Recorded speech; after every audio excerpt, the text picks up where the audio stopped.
The process of interpretation is much more complicated than merely taking a word from one language and replacing it with one from another language. Numerous cultural considerations come into play.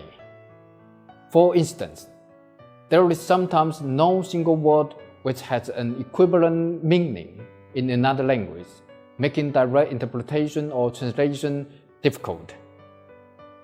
For example, in the United States, the suggestion to discuss something connotes a desire to talk about a topic in a mutually friendly way, but in Spanish, this word implies a more intense, discordant attitude.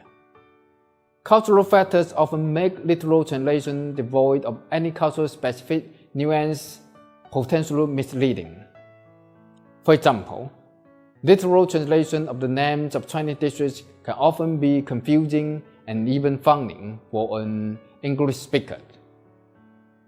The Chinese dishes 四喜丸子, 童子鸡, and 红烧狮子头 would sound amusing if literally translated into English as four-glad meatballs, kitchen with a sexual life, and red-burn lamb head. These dishes have a latent cultural meaning which cannot be grasped in English. This makes direct or literal translation not only difficult or impossible, but sometimes unnecessary.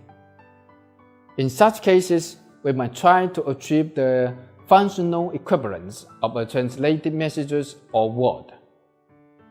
Functional equivalent translation focuses on listeners' responses and the natural needs of the translated phrase. A functionally equivalent translation of these three Chinese dishes might see 四喜丸子 translated as braised pork balls in gravy, 童子鸡 as spring kitchen, and 红烧狮子头 as braised pork balls in brown sauces. These examples show that functionally equivalent translation take cultural differences into account and do not aim for literal translation. These types of translation and interpretation are essential to effective intercultural communication.